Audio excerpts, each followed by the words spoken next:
үндэсний хороо байгуулагдсан. Мэдээж тэнцээ бараг засгийн бүх гишүүд тухайн үедээ цаасан дээр бол нэрнүүд нь байгаа шүү дээ. Тэгээ бид дэд дараагаар нь тэр тогтоол дээр бол миний нэр байдаг. Гэхдээ бид нар чинь оюутны сайдын үед засгийн газар үндэсний дараа л ийм гэрээнүүд байгуулсныг мэдсэн шүү дээ. Тэгээд би дэд дараа мөрчлөө тэр үндэсний хорооныхон хурлуудад намайг ерөөсөө оруулаагүй. Тэгээ яг CNN-тэй манай ямиг $500,000 гэрээ хийгээд энэ үндэсний хороон дээр гадаадд сурчлах үндэсний хороон дээр ийм шийдвэр гарсан гэд гэрээ хийхэд манайд одоо тийм төсөв байхгүй учраас манайх тэр гэрээг хийх боломжгүй гэд. За ер нь яг би энэ гадаад сурчлах гэрээнүүдийг бол сэргүүцчихсэн. Тэм учраас намайг тэр үндэсний хорооныхоо хурлуудад оруулаагүй юм байна гэж сүүлд ойлгосон. За тэгээ манай амьдар одоо 4 гэрээний төлбөрийг энэ жилийн хувьд төлөөч гэдэг нэхэмжлэгүүд ирээд холбогдоод ингээд асуудал бол үүссэн байгаа. Энэ жилийн хувьд бол Монгол төгрөгөөр 18 тэрбум төгрөгийн төлбөр бол манад тавигдсан засгийн газраас агч байгаа. За ер нь бол Монгол улсыг гадаадад сурталчлан таниулах ажлыг нэгдүгürt огт хийж байгаагүй юм шиг яриад илээ. Тэгээ тийм асуудал бол байхгүй. Гадаад харилцааны яам үүсэн цагаас хойш л гадаад сурчлагыг дипломатуудаараа дамжуулаад хийжсэн. Гадны Монгол улсад сууж байгаа элчин сайдын яамдууд олон улсын байгууллагууд за хэлийн чандад сууж байгаа 50 дипломат төлөөлөгчийн газар манай соёлын элчнэр өрөмжид консулууд хэлийн чандад амьдарч байгаа Монгол иргэд за тэгээд Монгол улсыг одоо маш олон төрлөөр сурчилж байгаа манай спортын тамирчид за урлаг соёлынхан гэд гадаад сурчлагыг бол маш сайн хийжсэн. За гадаад харилцааны яамны хувьд өнгөрсөн жилүүдэд яг юм тухайлсан зардалгүй ч гэсэн гадаад сурчлагыг бол хангалттай сайн хийжсэн. Монгол улсын нэр хүндийг өргөсөн. Хэрвээ ийм их мөнгө одоо 18 тэрбумаас цаашаа дахиад өөр мөнгөч байгаа.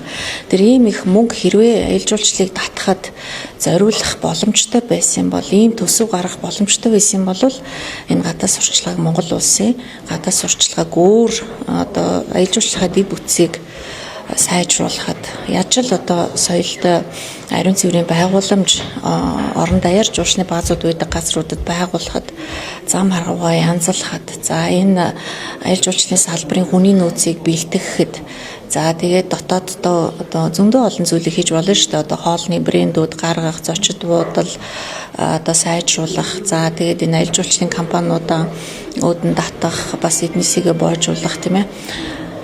Гэх мэт олон зүйлд энэ мөнгийг зарах боломжтой байсан. Тэгэхээр энэ гадаад сурчлагаанд энэ гадны агентлагуудтай Atticus Partners гэдэг Leon Cook гэдэг нэртэй хоёр хүнтэй энэ компаниар одоо зөвлөх үйлчилгээ авч за энэ хүмүүсээр гэрээ дамжуулж байгуулж энэ одоо зуучлаг компаниуд бол мэдээж ашигын төлөө ажиллаж байгаа.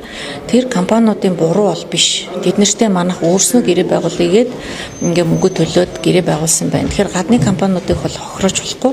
Би бол одоо нэгэнт гэрээ байгуулсан засгийн газрын оролцсон учраас төлөх ёстой гэж бодож байгаа.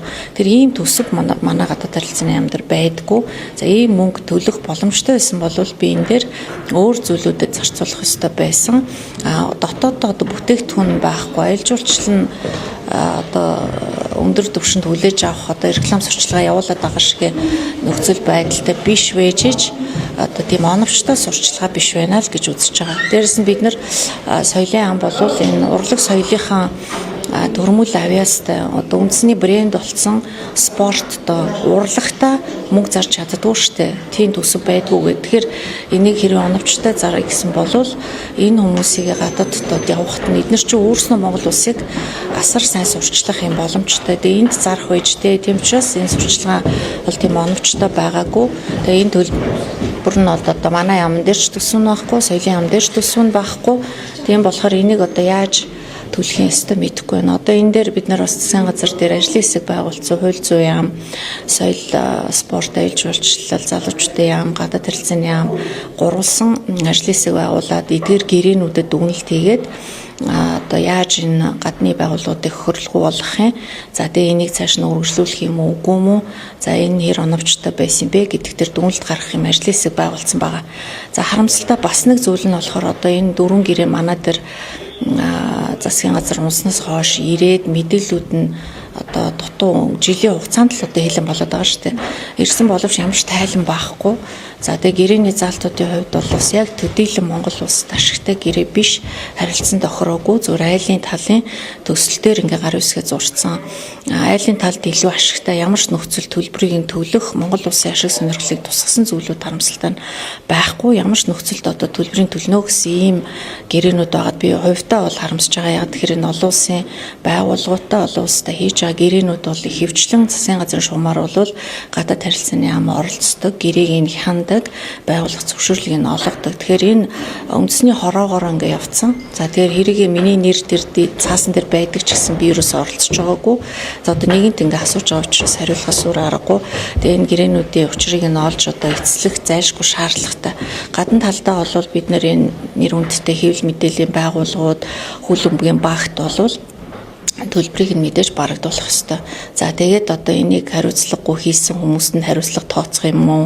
Эсвэл одоо энийг нөхөж тэр гэрээг нь үргэлжлүүлээд заасан үйл ажиллагаа, сурчлах ажлуудаа хийлэх юм уу те?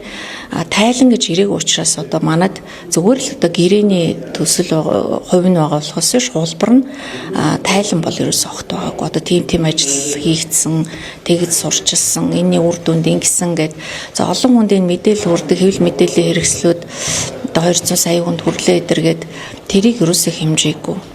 За тэр аялал жуулчлал нэмэгдлээд идэх тоон дээр ч гэсэн би бол эргэлзээтэй байдаг. Тэгэхээр олон улсын маш олон арга хэмжээнүүд болдог, хурал зөвлөгөөн болдог. Энд гадны ажилчид энд ирж ажилдаг тийм ээ. Энэ одоо хэлээр орж ирсэн хүн болгоныг жуулчин гэж тооцох бас боломжгүй. Яг аялал жуулчлалын салбарын жуулчны компаниудаас асуух хэрэгтэй. За тэгээд энэ одоо эдийн засгийн тооцооллыг энэ статистикийн тооцоо гаргадаг байгууллагуудаас бас тодруулсан зүг бахаа гэж бодож сэтгүүлчдийг